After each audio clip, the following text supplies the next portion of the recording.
Magandang araw po ulit and welcome to another video. And in this video, pag-usapan natin is about the walkthrough ng BIOS if in case na ikaw yung user na gumamit ng isang ASUS na motherboard. So let's see how the BIOS looks and ano-ano yung mga configurations or parameters na available with an ASUS motherboard. So yung motherboard po na ginamit natin is ASUS B550A. So if in case po na hindi nyo pa po nakikita yung ating review about this motherboard, siguro magbibigay na lang ako ng link dyan sa description that you can follow. So in continuation to that video, tignan naman natin kung ano yung BIOS na information available from this motherboard. So punta po muna tayo sa ating BIOS. So to go to that BIOS, it depends on different manufacturers, no? But on our case, to go to the BIOS, so once your system is booting up, you can just press the delete key or the F2 key para pasukin yung ating BIOS settings. So here, pinutin natin yung delete key or F2 in my case until such time na ma-direct na tayo or ma-redirect na tayo dun sa ating BIOS key. So, ayan. Okay? And now, let's see ano-ano yung mga informations na available from this part. So by default, on my case, we will be redirected dun sa advanced mode or advanced screen ng ating UEFI BIOS utility.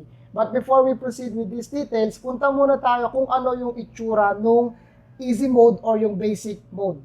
Okay, so from here, makita natin yung basic information about our motherboard or about our system. So from here, we have the information about the motherboard na ginagamit and then yung BIOS version na naka-install sa ating motherboard, yung processor na ginamit natin which is Ryzen 7 5700G with Radeon graphics, ano yung clock speed na available for that processor, and then yung memory na naka-installed on our system. We also have here yung CPU temperature, so ano yung current temperature ng ating processor, yung voltage, and then yung motherboard na temperature. What else do we have here is kung ano yung mga memory na naka-installed. So as you can see, for all the slots ng ating memory and kung ano-ano yung stick na naka-install, yung brand, yung capacity, and yung speed na kung saan running yung stick na yon.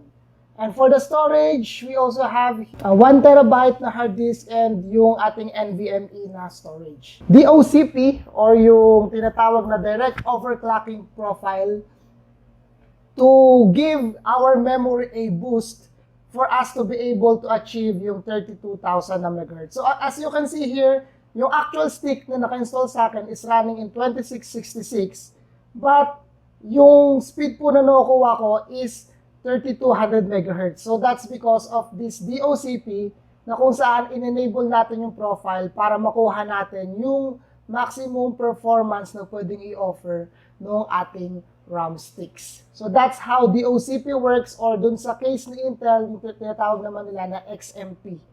Another thing is yung fan profiles. So kung depende kung ano yung mga fans na naka-install sa akin. So in my case, I have yung CPU fan and then yung optional fan na ginagamit ko for the cooler no ating processor. And we also have the chassis fan which is yung naka-install sa aking front na panel. Wala ko nung chassis 1 and chassis 3, but we have the headers available. And then if in case you're using an AIO, it has a dedicated header for that one that you can also use. So ito naman yung fan curve na ginagamit natin na kung saan we are trying to control yung ating fan speed depende kung ano yung temperature ng ating processor. So we also have here yung easy system tuning, kung ano profile yung ginagamit ninyo. Then boot priority, if in case you have multiple operating systems, multiple hard drives na merong operating system. So you can choose from here kung ano yung ipa-priority ninyo na boot. Kung so bang mag-boot sa hard drive, sa USB flash drive, or if you have another device which has the operating system installed on it, so you can press it, or you can choose it from the boot priority section. So that's the view from the easy mode. So let's now go to the advanced mode. So from the advanced mode, so we have here the main information. So it's similar to what we are seeing from the easy mode. So we have the BIOS information from here. We have the CPU information from here. Ano yung memory nakasalpak, anong speed yung memory, system date and time, and then yung languages. And then sa right part, we have yung basically initial monitoring about the CPU, the memory, and then voltages running dun sa ating mga power sources. Okay, so we also have here the security settings. So if in case you wanted to put a password on your BIOS, but on my case, since ako lang naman yung user, then nasa bahay naman yung PC, so most of the time, hindi ko na ito sineset up. But I think this is recommended if in case that your PC is also accessible to other users. So like for example, kung nasa shop, and then there are multiple users na gumagamit na yung PC. So to ensure na hindi basta-basta makakalikot yung settings ng ating BIOS, so you can opt to put a password from here para ikaw lang yung pwedeng makagalaw or makita nung inyong BIOS settings. So that's for the main tab.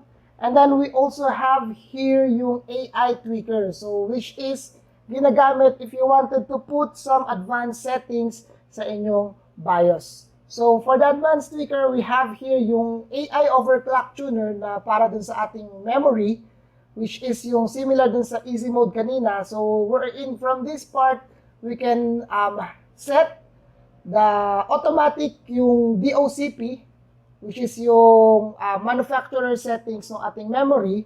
So wala ka na, once you turn on DOCP, wala ka na pong kailangan problemahan with the timings, with the latency.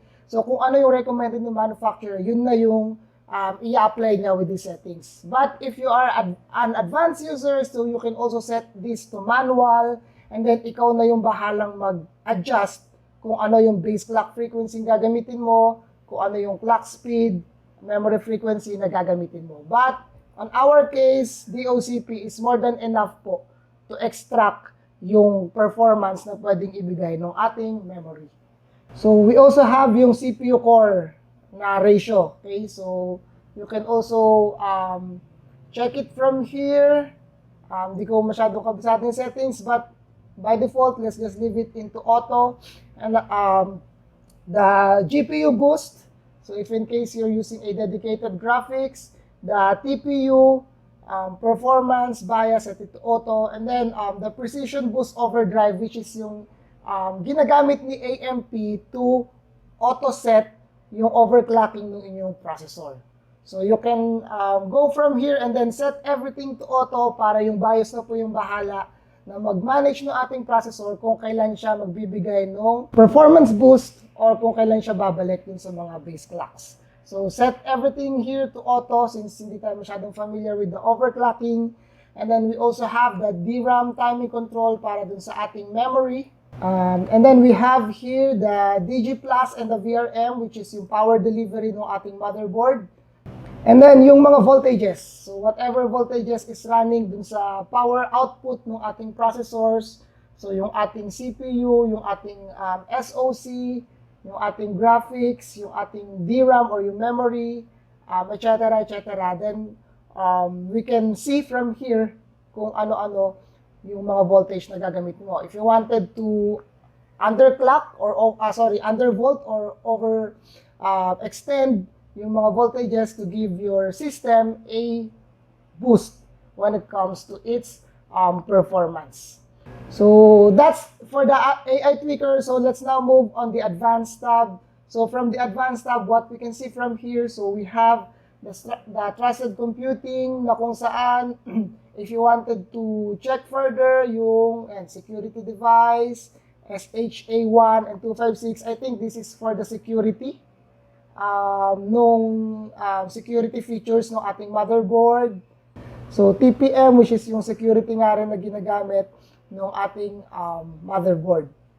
So, and then we also have here the AMD FTPM configuration. So I think this is another part or layer ng security ng ating processor. The CPU configuration. So we have here an advanced settings dun sa ating processor. So from here, yung ating PSS support, kung saan you wanted to enable more of the yung ACPI daw, PPC and PPS, hindi tayo masyadong familiar with the terms. But I think one here is yung parang virtualization part ng ating processor. No? Okay, NX mode, SVM, yun. So, itong SVM yung parang CPU virtualization. Kasi, on my case, meron akong ginagamit na virtualization application. So, for that to work, you have to enable this parameter. Okay, then SMT mode, core leveling mode, so to change the number of compute unit in your system. So, I think this is based on how many what they call this one, how many threads is available or how many cores is available in your processor.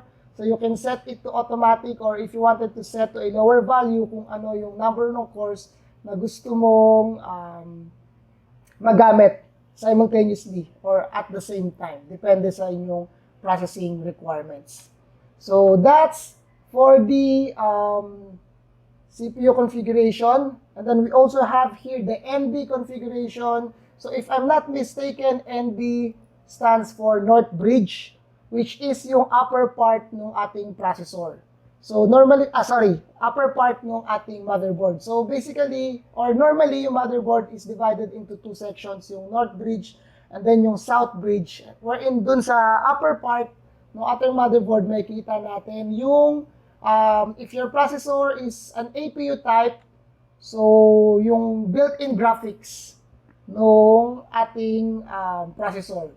So if you wanted to use a multi-monitor, so if you wanted to enable that one and you wanted to use a multiple dual monitors, so you can set these settings to enabled.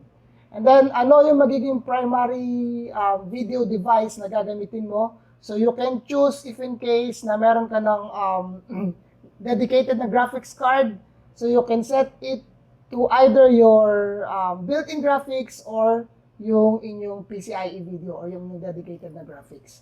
And then for the frame buffer size is kung ano yung allocation na ibibigay ninyo if you are using a dedicated graphics. So it can go up to the half, kung ano, depende sa inyong system memory.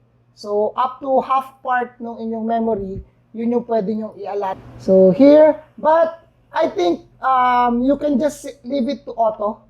Kasi normally naman, ang behavior naman ng built-in graphics ni AMD, or I think it also applies to even if you're using an Intel processor. So, once you set it to auto, by default, you have the 512 megabyte na allocated memory, but depende sa kung ano yung kakailanganin ng inyong processing, automatic ini-scale up na nung ating operating system or nung ating processor kung ano yung additional memory na gagamitin niya. So by default, kino-consume niya lang 512, but it can increase depending on your processing requirement. So that's for the North Bridge configuration, and then let's now move to SATA. So if you have multiple storages installed on your motherboard, so makita po natin dito yon. How many SATAs is available, ano-anong slot yung currently na occupied. And then we also have here the onboard devices configuration. So from here makita natin is yung audio controller, yung PCIe na links, yung M.2, yung South Bridge, yung mga chipsets, and then how you wanted to manage yung PCIe express lanes. Okay? So bandwidth configuration, and then the LEDs, and then yung LAN, no? Yung built-in na LAN, if you wanted to enable or disable it. And then yung USB power delivery in soft state. So for the APM naman, so for the more of the power settings ng ating motherboard, so yung ERP, Energy Star, CSE, restore AC power loss. So if in case of power interruption, paano mo gusto mag-respond yung inyong computer. If you wanted to power on, if in case that there's a fluctuation, automatic i-start nyo yung inyong computer. So this is where you activate that settings. So PCIe subsystems. Ayan, yung ginagamit. So, I think this one is used for, if in case na meron kang dedicated na graphics. So, meron kasing mga graphics especially for AMD, and then if you pair it with another AMD graphics card, so if you wanted to gain additional boost of performance, so you can set it from here. Basically, if you have the right pairing of processor and the graphics card, you can enable yung extra boost from these settings, sa PCI isang settings. And then we also have yung USB configurations, how many USBs are available. Okay, so if you wanted to support yung legacy USB, yung advanced naman na XHCI, okay, then USB single port control. And, ito yung mga ports na available dun sa ating motherboard. So, if in case you wanted to enable yung mga ports na yon, so you can set it from here. From the network stack configuration, I'm not familiar yet with this one, but by default, it's disabled. Then, HDD and SSD smart information. So, these are the informations na available dun sa aking currently installed na hard drive. Okay, so we also have here the NVMe configuration. So if you're using an NVMe storage, so you can see the information from here. And then, ito naman yung information about my M.2 na SSD. So if you can also do some self-check from here. Okay, it will run a certain instruction or certain set of testing. So, to test yung health ng ating storage. Then, AMD, it's all about the processor. So, if you wanted to enable yung Thunderbolt support, then AMD overclocking. So, hindi ko pa po yan ginagamit. So, for me, for the meantime, enough na sa akin yung precision boost overdrive ni AMD. So, this is for an advanced user. Pero meron siyang konting warning that overclocking may cause damage. So, ano na lang muna natin yan. Ignore muna natin. And then, for the common BIOS specification ng ating processor, so for the core performance boost, etc., etc. Then UMC common options, NBIO common options. So UMC, I think this is for the memory. And then for the NB, so is it still the North Bridge IO? Yes. So mukha, no? For ating North Bridge na settings. So that's for the advanced tab. So most likely there are a lot of settings na pwede na nating gawin from this part. And then it also has the monitoring tab wherein it is showing yung basic information about the CPU temperature, okay, CPU, motherboard, and chipset na temperature, yung ating mga fan speed. So T-sensor, if in case may naka-install kang that one, or T-sensor, if in case na may naka-install ka na separate na device to monitor yung temperature nung kung saang part man nung inyong desktop PC mo siya ilalagay. So we also have here the CPU fan speed, kung ano-ano yung mga headers na ginamit ko, and then yung current na RPMs na pinoproduce ng mga fans na yon, and we also have the voltages. So kung ano-ano yung current na voltages running for the CPU, and then yung different volts kung ano yung current output ng mga headers na yon. So we also have here the Q-fan configuration. So again, yun nga, yung Q-fan is if you wanted to check further, or if you wanted to optimize further yung kung paano nag-work yung inyong mga fans. May it be case fans, may it be CPU fans, or depende kung ano header yung inyong ginagamit. So siguro gagawin na lang natin ng separate video yan. I was planning also to have that video ano yung settings na ginamit ko with my setup. So that's it for the monitoring tab, and then for the boot. So kung ano yung configuration, boot configuration ninyo.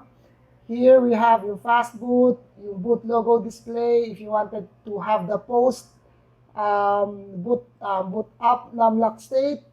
So settings about your boot. And then compatibility support mode. So from here it's disabled. And then ano yung inyong boot option, kung ano yung priority. So if you wanted to boot from your SSD, okay, so and then I think we also have here yung Windows Boot Manager. Oops. And so by default, ginagamit ko na boot is yung SSD since doon naka-install yung aking operating systems. And then for the tools, we have here yung Easy Flash 3 utility. So if you wanted to update your BIOS from this one, so there's also an option na you can do it from here, no? Aside from the Windows, aside from the flashback, you can also, this is another option to update yung inyong BIOS. Then we also have the ASUS Secure Erase. So this is for the storages.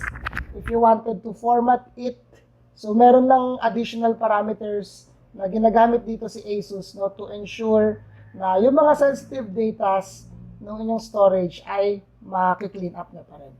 So we also have the ASUS user profile. So if in case you have multiple profiles na installed, so normally if you wanted the basic settings, of if you have an overclocking profile, which also has a different set of settings, so you can manage it from here by assigning a different profile name dun sa mga settings na ina-apply ninyo dun sa inyong system.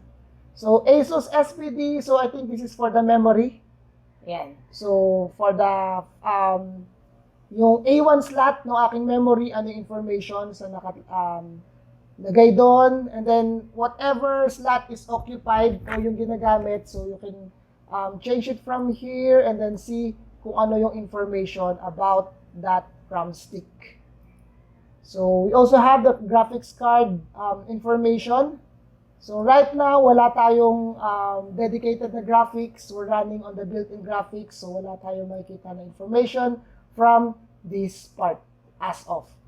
And we also have the ASUS Armory Crate. So siguro gagawan na lang din natin ng separate video itong Armory Crate.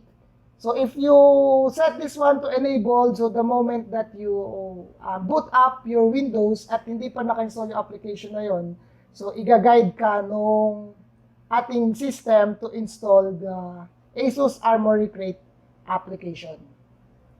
So we also have, yun nga, yung Q-Fan control. Meron lang siyang shortcut from this menu. Okay, we have the search, and then we also have the Aura options. So from here, if you wanted your Aura Sync to go on, or stealth mode, or Aura only and Aura off. So each has a different settings. So from here, makita natin kung anong ibig sabihin ng mga parameters na yan. Okay, and then we also have the shortcut to the resize bar. Although napasadahan natin to kanina dun sa advanced part. But there's a quick settings here. So if you wanted to turn it off or to turn it on, yung ating resize bar. So once again, this one is ginagamit if you have the right pairing ng processor at ng GPU. So depending on that settings, if you enable it, it will give you a performance boost. My favorites, so most likely sa favorites ko ano yung mga settings na nagalaw mo na over the past, now based dun sa inyong paggamit. Then the language, okay, I think that's it, the walkthrough ng ating UEFI BIOS utility. Right, and now that we have the walkthrough ng available options, so balik na po tayo. I-restart lang po natin yung ating computer. Okay, for it to proceed to that one. And then, so while it is loading back dun sa ating operating system, so before we end this video, syempre, mag-provide tayo ng mga guidelines, no? Ano yung mga settings na normally kailangan mong gawin kapag first time ka na nag-build ng inyong PC, no? So, these settings are just simple, pero it can give you additional boost of performance nung inyong paggamit ng PC, no? So first is that, syempre, you have to enable yung precision boost overclocking. So that's AMD's way, no, to ensure if you're the type of user na hindi pa masyadong familiar with the overclocking. So we have this feature from AMD, which is precision boost overdrive, na kung saan yung motherboard mo na po yung bahala na mag-manage ng inyong processor if in case you're doing some heavy task. So, para mapigha mo yung mga power na available dun sa inyong processor. So, that's the first thing, enable yung ating precision boost overdrive. And then, another thing is yung XMP or yung DOCP. So, to give your memory a boost with that one, kasi normally if you buy a memory, like in my case, by default yung memory ko is running on 2666 megahertz. But if you enable yung DOCP, so it can go up to 3200 na megahertz speed. And then another thing is if you're using a built-in graphics, kagaya sa case ko, just set it to auto, yung frame buffer size. Just set it to auto so that yung memory na available is that nandun na sa operating system, but kagaya nga na-explain natin kanina, if you set it to auto, let's say hindi mo siya nilagyan ng default allocation, by default you have the 512 MB, but if you need more memory from the video card, yung operating system na po yung bahala na mag-increase. And that's for the guidelines. So 3 simple guidelines, but it can really give you a difference whenever you are using your personal computers. So maraming salamat po ulit. So if in case hindi pa po kayo nakasubscribe, so just subscribe to my channel. And if you wanted to know more about this BIOS, about this motherboard, just let me know on the comment section. You can just type it there. And I hope na meron ulit akong information na na-share sa inyo with this simple video. Thank you and God bless.